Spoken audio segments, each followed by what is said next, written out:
Assalamualaikum warahmatullahi wabarakatuh. Waalaikumsalam Waalaikumsalam warahmatullahi warahmatullahi wabarakatuh. wabarakatuh. Ya, pada hari ini kita akan melaksanakan podcast para peserta Latsar CPNS Kementerian Kesehatan Republik Indonesia angkatan ke-8 kelompok ketiga. Dengan saya sebagai host yaitu Gerwin Hendrayana. Hari ini kita kedatangan narasumber yang sangat luar biasa.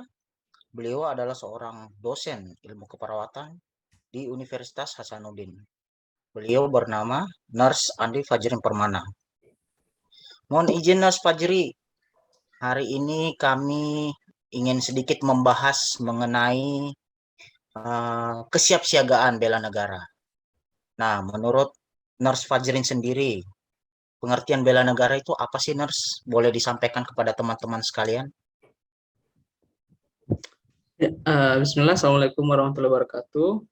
Waalaikumsalam warahmatullahi wabarakatuh. Waalaikumsalam warahmatullahi wabarakatuh.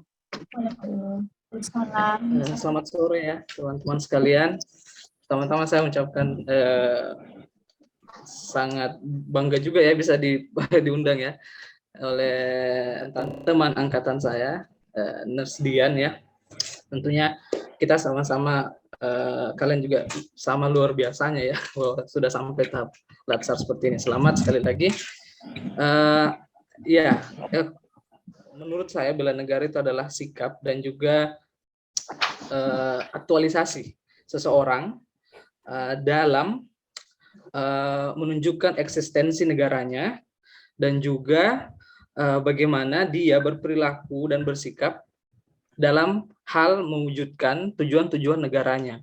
Jadi masing-masing setiap orang berdasarkan di mana dia lahir ataupun nasionalismenya dikatakan melakukan bela negara ketika dia bangga dengan negaranya dan juga terlibat aktif dalam pemenuhan tujuan-tujuan negaranya sendiri. Jadi dia harus tahu dulu negaranya apa, kemudian tujuan negaranya, kemudian dia bersikap dan berperilaku sesuai dengan tujuan dari negaranya sendiri. Ya, saya kira itu untuk definisi bela negara dari saya.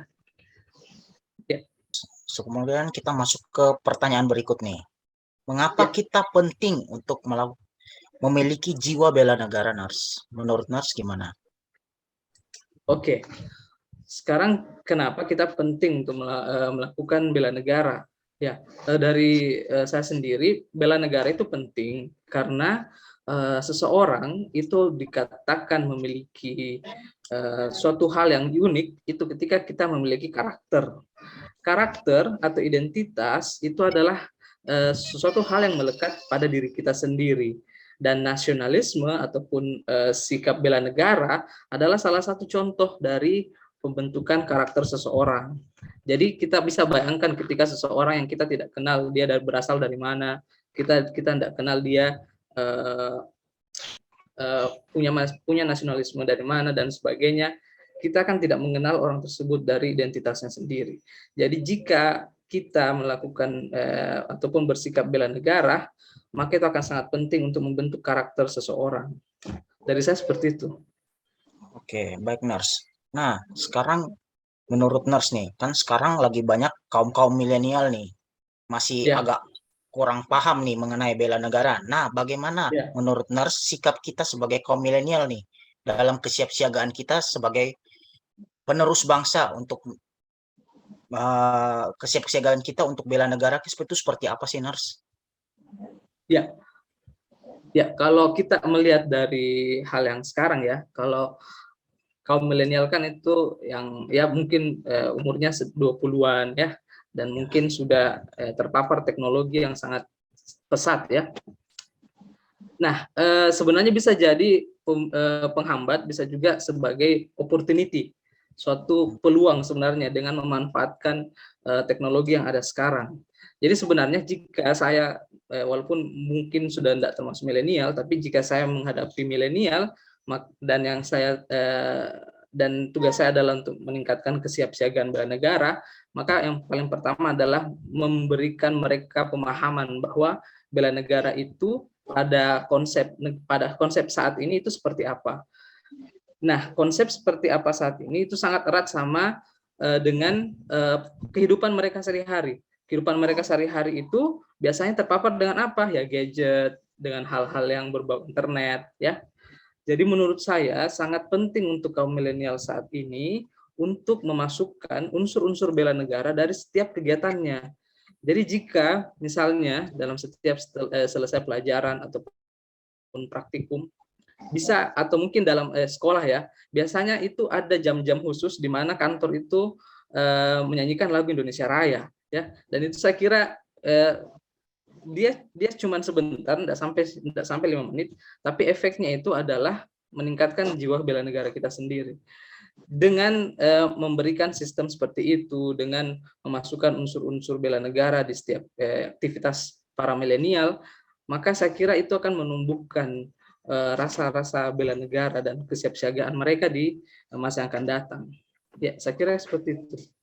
Baik, sangat mencerahkan sekali ya apa yang diucapkan sama pemateri kita. Oke, Kak, ini boleh Ya. sekedar sharing nggak, Kak? Kan menurut redaksi saya nih, Kakak pernah ikut program tukaran pelajar gitu ya, Kak, ya, di luar negeri ya? Oke, saya mau bertanya sedikit nih, Kak. Kalau untuk yang di luar negeri itu, hal-hal apa aja ya yang bisa kita lakukan ya, Kak, untuk kita melakukan pembelaan negara ketika kita berada di luar negeri? Tuh, Kak. Oke, pertanyaan bagus sekali. Banyak sekali kita bisa menganggap seseorang itu terlihat bela negaranya besar ketika dia berada di lingkungan orang-orang yang tidak sama keluarga negaraannya, kan. Nah, ketika kita punya kesempatan ke luar negeri, seperti saya kemarin, alhamdulillah pernah yang pertukaran, pernah juga studi. Jadi perbandingannya itu sangat besar ketika kita berada di lingkungan mereka. Hal-hal yang bisa dilakukan itu sangat terkait dengan apa tujuan kita datang di sana. Misalnya kita datang untuk pertukaran pelajar. Nah, kalau datang pertukaran pelajar berarti ilmu yang mereka dapat yang dari kita feedback ke mereka. Seperti kemarin saya kesempatannya adalah di Kanazawa, Jepang. Maka mereka mempelajari tentang sistem puskesmas di Makassar. Kemudian ketika saya ke sana, maka yang saya pelajari adalah sistem puskesmas di Jepang. Nah, hal-hal yang ini itu sangat bagus ketika saya mempresentasikan hasil saya, di mana beberapa poin yang membedakan tentang kedua puskesmas di negara ini adalah mulai dari fasilitas, mulai dari sistem, dan juga bagaimana mereka lebih mandiri dalam melakukan tindakan-tindakan yang preventif. Jadi sangat besar perbedaannya. Jika kita kaitkan dengan bela negara, maka akan terlihat bahwa dengan membandingkan beberapa sistem yang ada, tujuannya membandingkan itu adalah untuk meningkatkan masing-masing sistem. Jika di Jepang ada sistemnya yang kurang kuat, misalnya mereka akui di sana mereka tidak terlalu tinggi kekeluargaannya. Beda dengan Indonesia ya, yang bahkan 24 jam bisa ada keluarganya. Bisa juga dengan dari mereka kita belajar bahwa sistem preventifnya mereka bagus, ya. Jadi dengan mendapatkan perbandingan, maka kita meningkatkan, membantu dalam proses mencapai tujuan negara. Salah satunya adalah bela negara ini sendiri. Ya, saya kira itu untuk jawabannya. Baik, terima kasih untuk pemaparan materinya, sangat luar biasa ya. Hanya karena kita terbatas waktu ya, Kak. Ya. Terima kasih banyak untuk sekedar sharing materinya. Oke, Siap. bagi teman-teman sekalian, saya minta aplausnya semua buat pemateri hari ini, yuk. Selamat. Oke. Saya mau menutup podcast ini dengan sebuah pantun. Ya. Baik. Burung bangau berteman dengan burung angsa. Pohon ara tumbuh tanpa duri. Siapkah engkau, wahai pemuda-pemudi penerus bangsa, bela negara untuk keutuhan NKRI? Sekian dari saya. Selamat sore. Selamat melanjutkan beraktivitas Anda.